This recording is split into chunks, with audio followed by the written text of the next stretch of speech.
Hello प्यारे बच्चों, आज हमारा इलेक्ट्रिक चार्ज और फील्ड का 8th लेक्चर है और आज हम बात करेंगे सबसे पहले rectangular component of electric field intensity और उसके बाद हम जिस टॉपिक की बात करेंगे वो बहुत इंपॉर्टेंट है, that is continuous charge distribution. Continuous charge distribution. तो सबसे पहले हम शुरुआत करेंगे rectangular component of electric field intensity से। तो इस टॉपिक पर जाने से पहले हमें पता होना चाहिए कि रेक्टेंगुलर कंपोनेंट क्या होते हैं आखिर। ठीक है, ये सुनिएगा ज़रा। मैंने माना मेरे पास कोई वेक्टर क्वांटिटी है ए। ठीक है, कोई वेक्टर क्वांटिटी है ए। इस वेक्टर क्वांटिटी के 3 कंपोनेंट हैं जी। A X component of A along x axis, component of A along Y axis और component of A along Z axis. A एक वेक्टर है जिसके 3 कंपोनेंट हैं A X, A Y, A Z. ठीक है, तो किसी भी वेक्टर क्वांटिटी को जब हम उसके कंपोनेंट्स के फॉर्म में लिखते हैं A x I cap, A y J cap, A z के कैप, कुछ याद आ रहा है? ये सब +1 की बातें हैं, वेक्टर में पढ़ी जाती हैं। जो vector A is equal to A x I cap, A y J cap plus A z के कैप। ठीक है, तो किसी भी वेक्टर को उसके कंपोनेंट्स के फॉर्म में अगर लिखना है तो हम इस तरह से लिखेंगे। यहाँ पर आई कैप, जे कैप, के कैप, ये सब के सब क्या हैं? यूनिट वेक्टर्स हैं। यूनिट वेक्टर याद है ना, जिसका मैग्नीट्यूड तो क्या हो, यूनिटी हो, लेकिन जिसकी अपनी एक पर्टिकुलर डायरेक्शन हो, that is called unit vector. तो अब हम अपने टॉपिक पे चलते हैं, rectangular component of electric field intensity. ठीक है जी, ध्यान से सुनिएगा। मैंने माना ये हमारे पास कोऑर्डिनेट सिस्टम है। ठीक है, this is x, y and z. ठीक है, ये हमारा ओरिजिन है ओ और इस ओरिजिन ओ पर हमने एक टेस्ट चार्ज रखा हुआ है कैपिटल क्यू। ठीक है, ओरिजिन ओ है जहां टेस्ट चार्ज रखा गया है कैपिटल क्यू। ओके, अब मैंने माना जी पी हमारा ऑब्जर्वेशन पॉइंट है। ऑब्जर्वेशन पॉइंट का मतलब जहां पर हमने इलेक्ट्रिक फील्ड इंटेंसिटी को फाइंड आउट करना है। और इस P के जो कोऑर्डिनेट्स हैं x, y, z और O से P का जो पोजीशन वेक्टर है वो क्या है?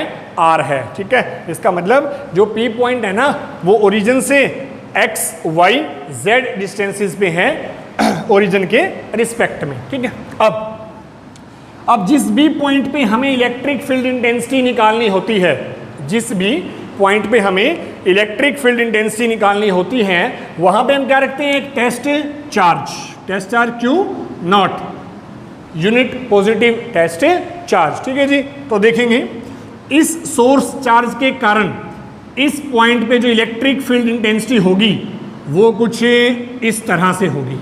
बिकॉज सोर्स चार्ज भी पॉजिटिव है, टेस्ट चार्ज भी पॉजिटिव है, तो इलेक्ट्रिक फील्ड इंटेंसिटी की डायरेक्शन कुछ ऐसी होगी। ठीक है जी, आइए मैंने माना एक कोऑर्डिनेट सिस्टम है जिसके ओरिजिन पे कौन है? सोर्स चार्ज है।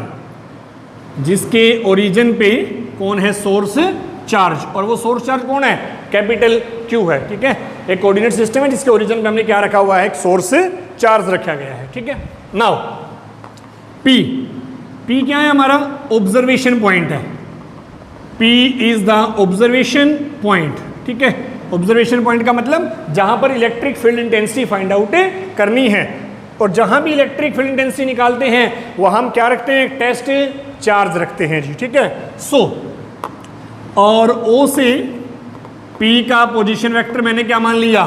R मान लिया जी। ठीक है, O से P का पोजीशन वेक्टर R हो गया। नाउ इलेक्ट्रिक फील्ड इंटेंसिटी अगर हम सिर्फ मैग्नीट्यूड लिखें 1/4 pi epsilon naught capital Q by में R का स्क्वायर। यही फॉर्मूला है ना हमारा। The electric field intensity due to a source charge capital Q at a distance R is given as 1/4 pi epsilon naught Q by में R का square. ये है हमारा सिर्फ मैग्नीट्यूड की फॉर्म में। अगर इसे मैं वेक्टर फॉर्म में लिखूं जी, E vector 1/4 pi epsilon naught Q by में R का स्क्वायर और R कैप। ठीक है ना, R कैप का क्या मीनिंग है यहाँ पे?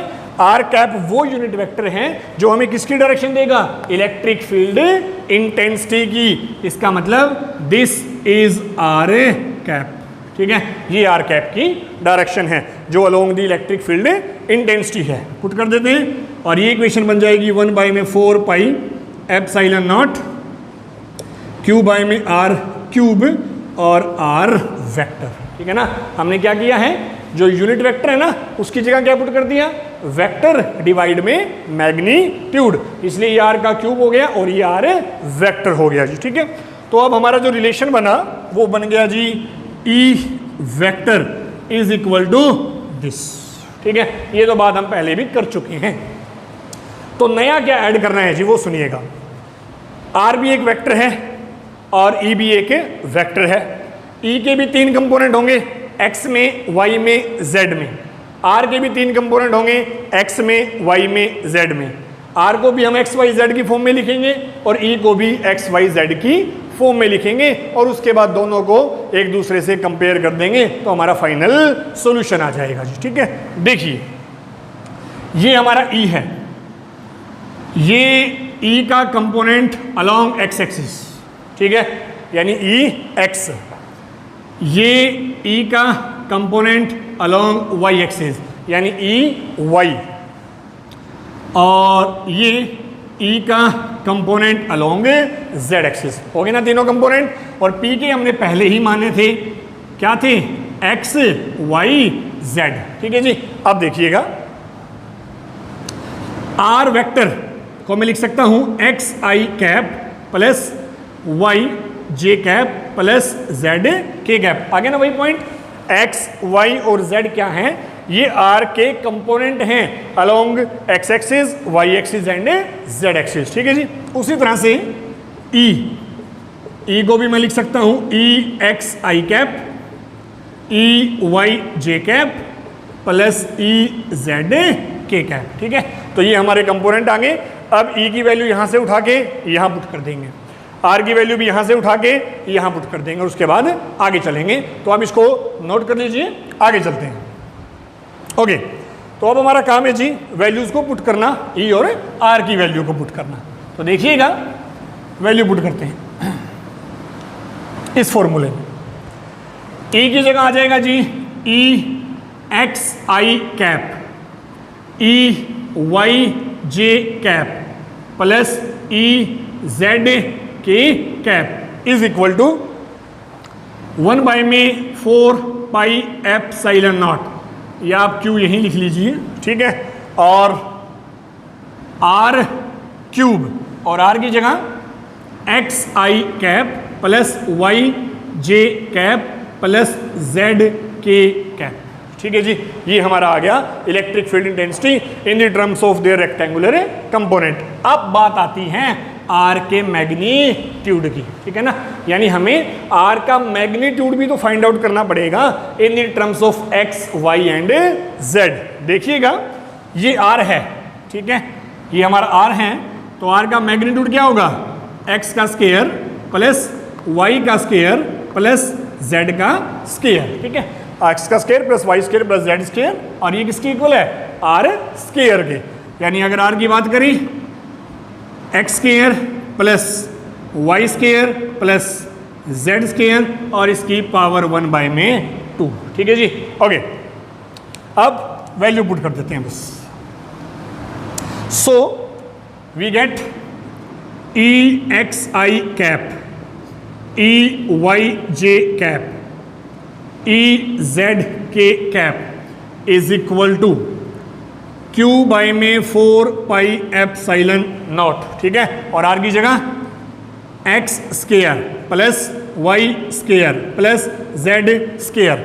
1/2 पावर तो यहाँ ऑलरेडी है, ठीक है, और 3 यहाँ, तो 3 और 1/2 यानी इसकी पावर हो गई 3/2 and here is x I cap y J cap और जेड के कैप, ठीक है। अब देखिएगा आई वाले को आई से कंपेयर करेंगे, जे वाले को जे से, के वाले को के से, लेकिन ये जो टर्म है ना ये सभी के साथ है, ये एक्स के साथ भी है, वाई के साथ भी है और जेड के साथ भी है। तो कंपेयर करने के बाद E X is equal to Q X by 4 pi epsilon naught X square Y square Z square और इसकी power 3/2।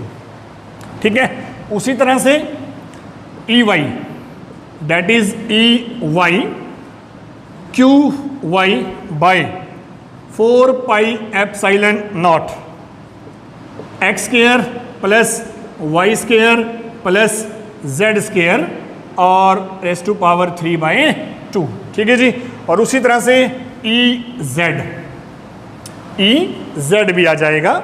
So E Z Q Z by 4πε0 X square plus Y square plus square और सारे की power 3/2। अब आप तीनों को देख सकते हैं, तीनों में जो फॉर्मूला हमारा है q x q y q z, x y z को छोड़ के बाकी सारी चीजें क्या है, सेम है। इसका मतलब अगर if x equal to Y equal to Z, X equal to Y equal to Z हो तो क्या होगा, बहुत important point, E X E Y और ई जेड। ठीक है, if x equal to Y equal to Z हो तो E X equal to E Y equal to E Z. इसका मतलब चार्ज से सभी डायरेक्शंस में अगर डिस्टेंस सेम है तो इलेक्ट्रिक फील्ड इंटेंसिटी भी सेम होगी।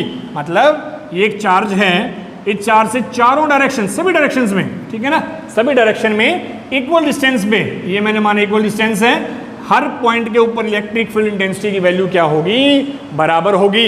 इसका मतलब electric field intensity is spherical symmetric, spherically symmetric. ठीक है, इसका मतलब जो इलेक्ट्रिक फील्ड इंटेंसिटी है वो क्या होगी, स्पेरिकली सिमेट्रिक होगी। तो देख लीजिए आप इसको, आगे चलते हैं फिर। ओके, तो जो हमारा नेक्स्ट टॉपिक है that is continuous charge distribution, continuous charge distribution. ठीक है, इसका मीनिंग क्या है वो देखेंगे अब हम। कॉन्टिन्यूस चार्ज डिस्ट्रीब्यूशन क्या होता है, सुनिएगा जी। कॉन्टिन्यूस चार्ज डिस्ट्रीब्यूशन का मीनिंग क्या है, सबसे पहले तो ये, अभी तक हम जो भी पॉइंट पढ़ते आए हैं हर बार हमने क्या डिस्कस किया है, पॉइंट चार्ज, एक छोटा सा चार्ज। ठीक है, पॉइंट चार्ज के बारे में बात करते हैं। पॉइंट चार्ज पे हम क्या करते हैं, कूलम्स लॉ को डायरेक्टली अप्लाई कर देते हैं, फोर्स आ जाता है, इलेक्ट्रिक फील्ड इंटेंसिटी आ जाता है।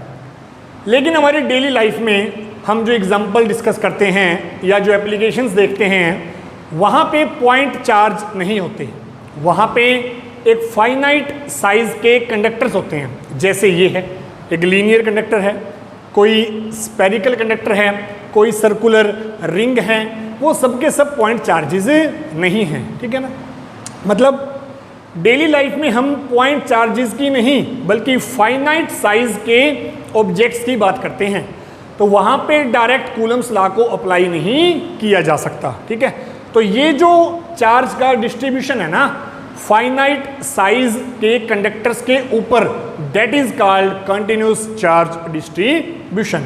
तो वहाँ पर हम किस तरह से कूलम लॉ को लगाया जाएगा और इस केस में हम कूलम्स लॉ किस तरह अप्लाई करेंगे उसकी बात हमने अब डिस्कस करनी है। ठीक है, तो कंटिन्यूस चार्ज डिस्ट्रीब्यूशन की बात कर रहे हैं हम।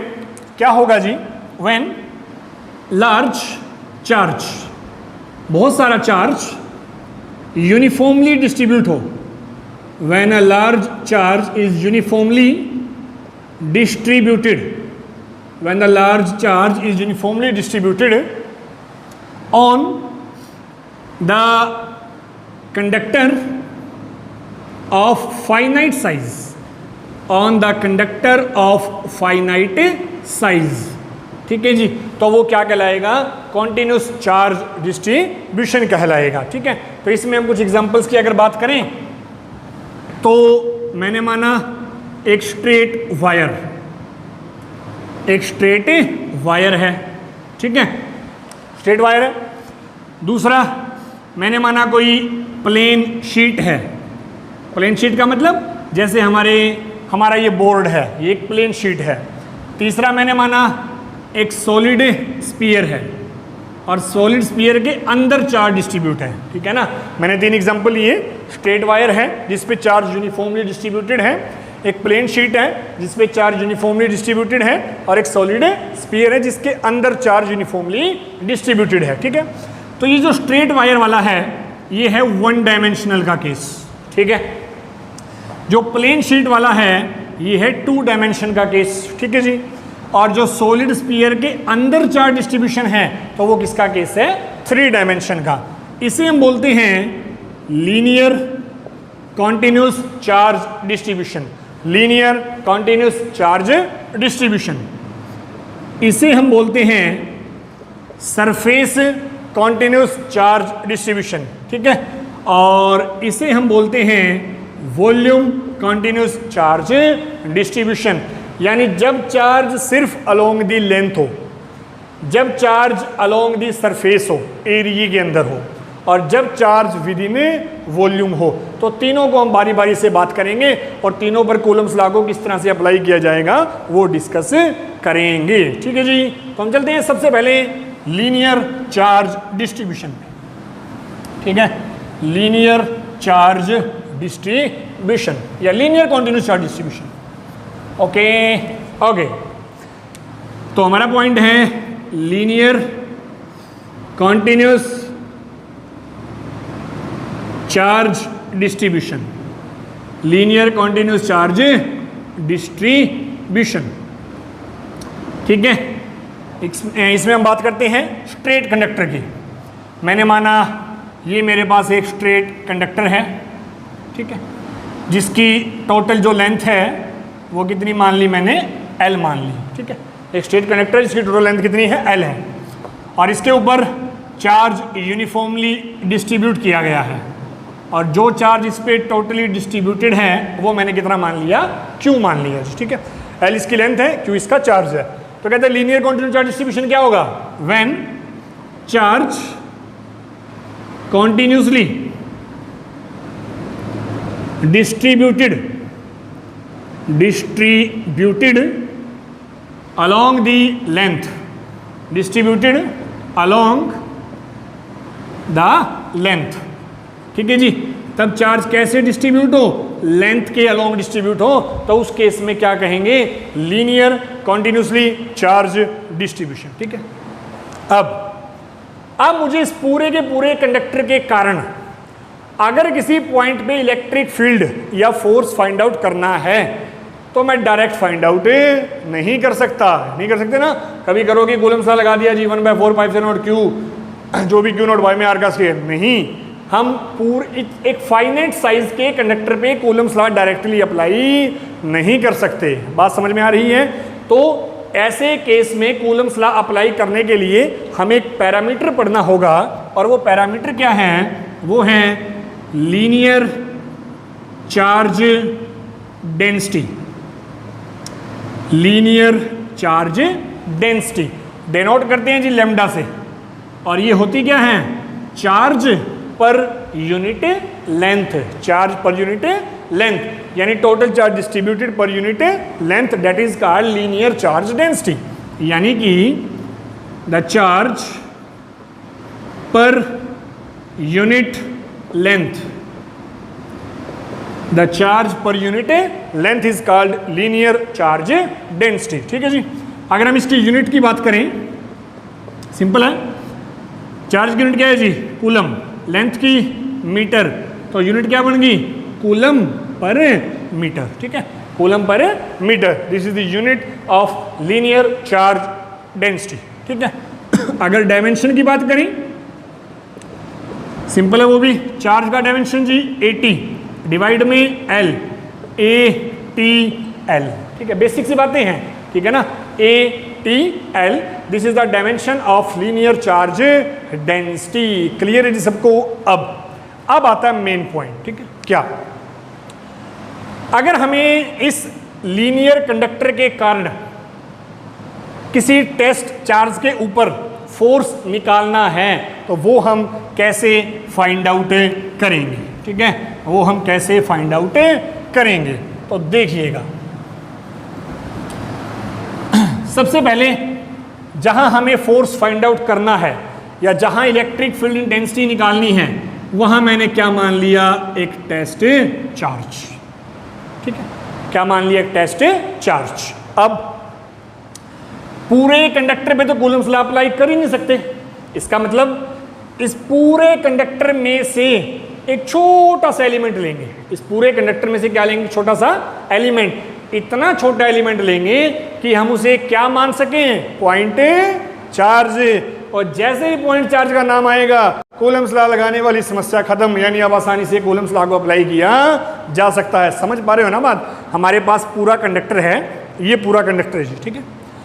इस पूरे कंडक्टर को मैं पॉइंट चार्ज नहीं मान सकता, लेकिन इसे छोटे छोटे पीसीज में कट तो कर सकता हूं, इतने छोटे पीसीज में कि हर एक पीस किसकी तरह काम करे, एक पॉइंट चार्ज की तरह। ठीक है, तो मैंने मान लिया जी एक छोटा सा पोर्शन, ये वाला मैंने एक छोटा सा पोर्शन मान लिया, एक छोटा सा लेंथ एलिमेंट मान लिया, और इसकी लेंथ कितनी मान ली, डी एल मान ली। अब ये पॉइंट चार्ज है, तो मैं इस पॉइंट चार्ज का डिस्टेंस निकाल सकता हूं हमारे टेस्ट चार्ज से, और वो डिस्टेंस मैंने मान लिया आर। ठीक है, वो डिस्टेंस मैंने क्या मान लिया, आर मान लिया। अब हम क्या करने जा रहे हैं, अब हम क्या करेंगे, इस छोटे से लेंथ एलिमेंट के कारण यहां फोर्स निकालेंगे।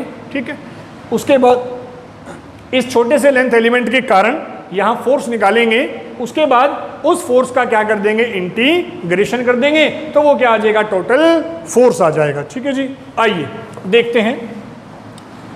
कहता है हम मानते हैं हमारे पास एक स्मॉल लेंथ एलिमेंट है, a small length element D L है। ठीक है, और मैंने माना इसका charge with charge D Q. ठीक है, लेंथ एलिमेंट की लेंथ कितनी, डी एल, चार्ज कितना, डी क्यू।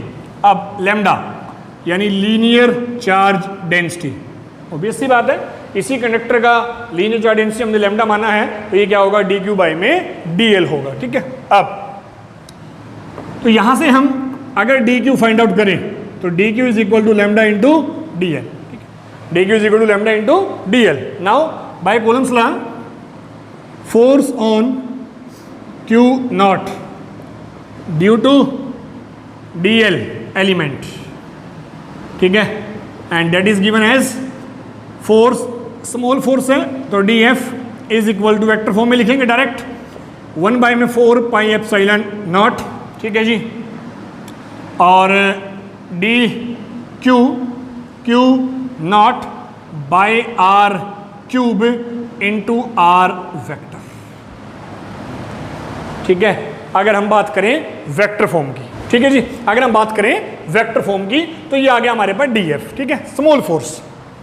अब अगर टोटल फोर्स निकालना है, टोटल फोर्स का मतलब पूरे के पूरे कंडक्टर के कारण कितना फोर्स लगेगा, तो वो आ जाएगा इसका इंटीग्रेशन, यानी इंटीग्रेशन ऑफ डी एफ। इसका मतलब इंटीग्रेशन 1 बाई में 4 pi epsilon not D q q naught by में आर का क्यूब और आर वेक्टर। आ गया जी टोटल फोर्स। हमें फोर्स नहीं चाहिए, हमें चाहिए इलेक्ट्रिक फील्ड इंटेंसिटी। ठीक है, तो इलेक्ट्रिक फील्ड इंटेंसिटी क्या होगी, फाइंड आउट करते हैं। तो इलेक्ट्रिक फील्ड इंटेंसिटी जो क्या होता है, force per unit charge, force per unit charge. अब फोर्स के एक्सप्रेशन में हमारे पास ऑलरेडी क्यू नोट है, तो ये क्यू नोट इस क्यू नोट को कैंसिल कर देगा। ठीक है जी, बिल्कुल कैंसिल कर देगा।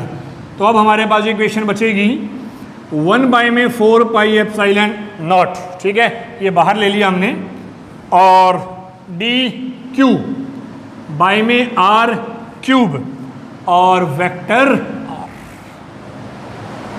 ठीक है, वेक्टर आर। इसका मतलब ई 1 बाई में 4 pi epsilon not integration due कीजिएगा लेमडा डी एल बाई में आर क्यूब और वेक्टर आर। ठीक है जी, ये आ गया हमारा इलेक्ट्रिक फील्ड इंटेंसिटी।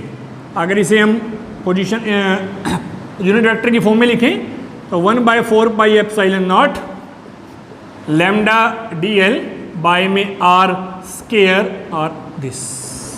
ठीक है जी, तो this is the electric field intensity due to linear continuous charge distribution. देख लीजिए इसे।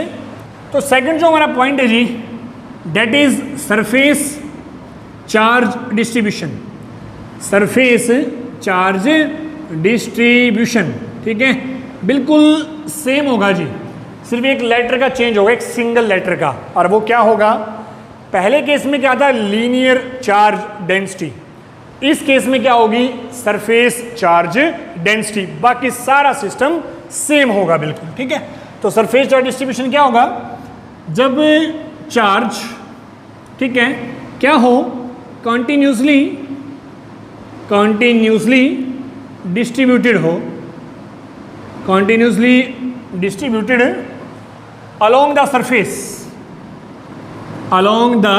surface, ठीक है, यानी सिंपली कहें 2 डायमेंशन, ठीक है, along the surface, तो that is called surface charge distribution, ठीक है। अब जैसे वहाँ कूलम्स लॉ लगाने के लिए हमें लीनियर चार्ज डेंसिटी निकाली थी, वैसे ही यहाँ क्या आएगी, सरफेस चार्ज डेंसिटी, ठीक है, सरफेस चार्ज डेंसिटी। और इसे डिनोट करते हैं सिग्मा से, उसे लैम्डा से, सिग्मा से, ठीक है। जैसे ये हमारे पास कोई प्लेन शीट है, ठीक है, हमारे पास एक प्लेन शीट है, 2 डायमेंशन कंडक्टर, ये इसके ऊपर हमने चार्ज डिस्ट्रीब्यूट कर दिया, ठीक है, चार्ज डिस्ट्रीब्यूट कर दिया।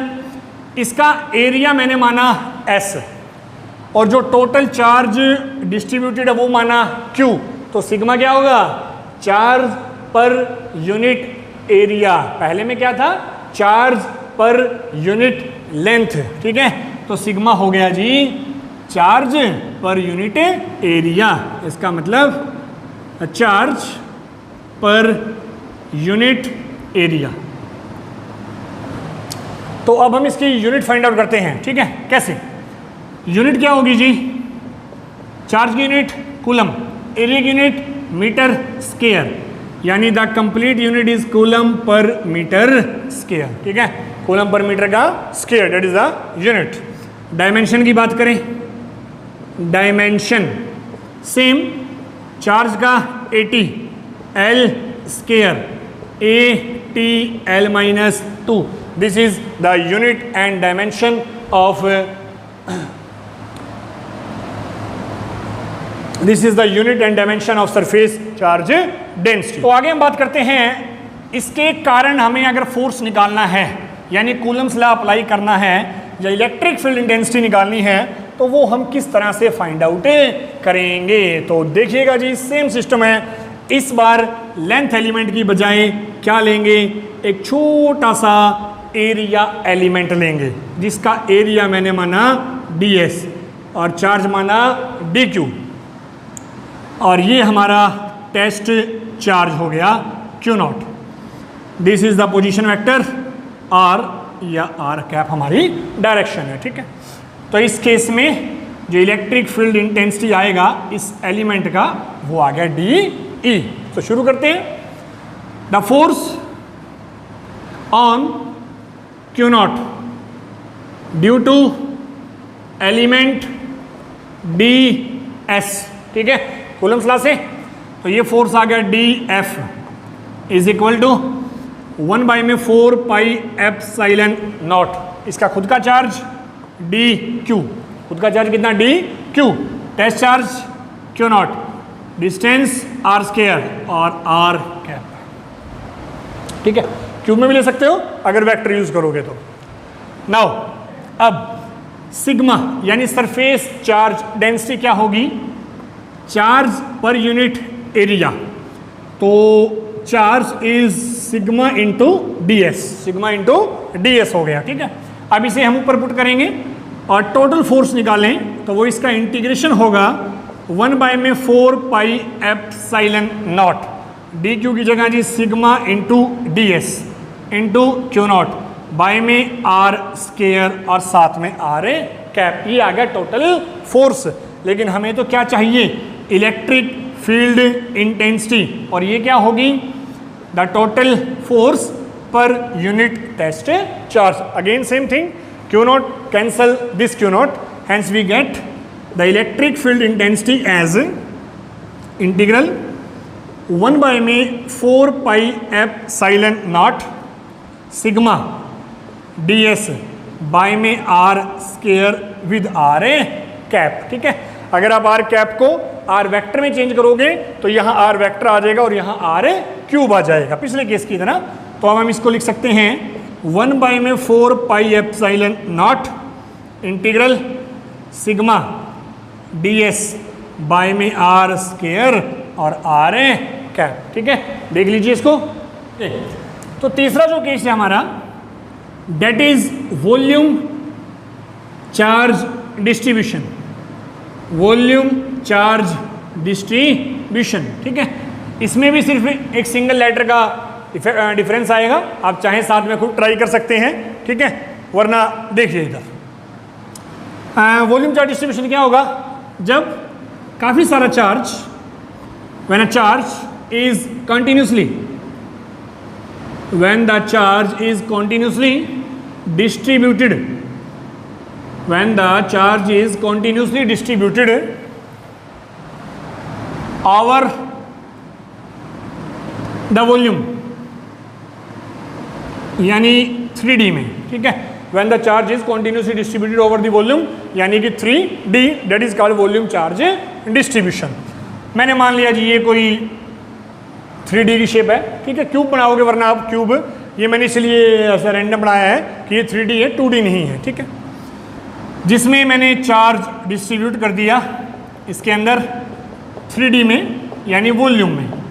जिस वॉल्यूम में चार्ज डिस्ट्रीब्यूट किया गया वो वॉल्यूम मैंने माना V है। ठीक है, और जो ये चार्ज डिस्ट्रीब्यूट किया है ये मैंने मान लिया Q है। Again the parameter volume charge density, volume charge density और रो से डिनोट करते हैं जी।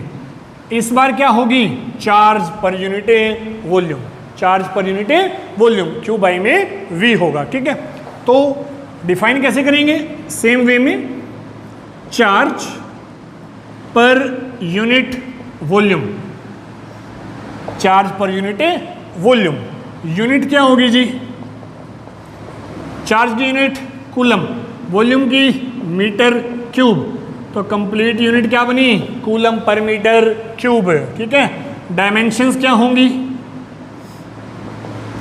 Dimensions AT L cube, AT L -3, बिल्कुल सेम। ठीक है ना, सेम टॉपिक है जी, बिल्कुल आसान है काफ़ी। ठीक है, अब हम इस केस में भी क्या निकालेंगे, टोटल इलेक्ट्रिक फील्ड इंटेंसिटी निकालेंगे। ठीक है, तो नोट करते रहे साथ साथ, आगे चलते हैं। यानी वॉल्यूम चार्ज डिस्ट्रीब्यूशन के केस में हम electric field intensity find out करते हैं by using rho. Rho means volume charge density. ठीक है, तो देखिएगा इस केस में भी हम क्या करेंगे, इस बार एक छोटा सा वॉल्यूम एलिमेंट लेंगे, छोटा सा। ठीक है, वॉल्यूम एलिमेंट लिया जिसका चार्ज dq है। यहाँ वो ऑब्जर्वेशन पॉइंट है जहाँ हमें इलेक्ट्रिक फील्ड इंटेंसिटी निकालनी है। मैंने मान ली इसकी electric field intensity small de है।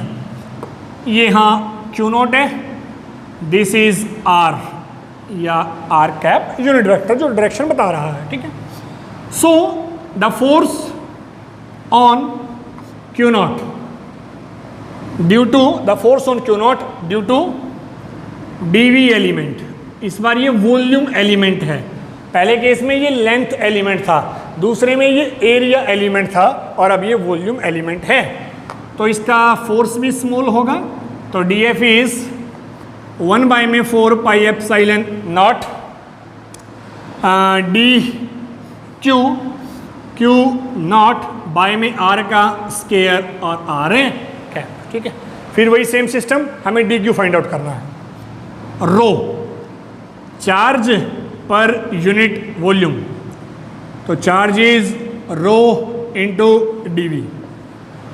ठीक है, चार्ज क्या आ गया, रो इंटू dV आ गया जी। इसकी वैल्यू पुट करते हैं और फोर्स फाइंड आउट करते हैं। ठीक है, सो dF इज 1 बाय में 4 pi epsilon not, D Q यानी रो dv और क्यू नॉट बाय में आर स्केयर और आर है कैप। ये स्मॉल एलिमेंट का फोर्स है, पूरी की पूरी बॉडी का फोर्स चाहिए, इसका क्या करेंगे इंटीग्रेशन करेंगे, ठीक है। तो F is integration of 1 by में 4 pi epsilon naught rho dv q naught by में आर स्केयर और आर है कैप, ठीक है जी।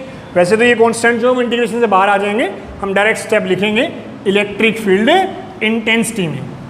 तो इलेक्ट्रिक फील्ड इंटेंसिटी क्या होगी जी, F बाय में क्यू नॉट, F बाय में क्यू नॉट। तो F पुट करते हैं, वही क्यू नॉट से क्यू नॉट कैंसिल हो जाएगा और ये बाहर 1 बाय में 4 pi epsilon not integration row dv bye में r स्केयर और r cap. This is the final expression for electric field intensity, ठीक है जी। बहुत ही सिंपल टॉपिक थे आज हमारे, बहुत ही सिंपल, लेकिन इनके ऊपर जो न्यूमेरिकल्स होते हैं, क्वेश्चंस आते हैं क्वांटिटी चार्ज डिस्ट्रीब्यूशन में, वो बहुत ही अच्छे क्वेश्चंस होते हैं।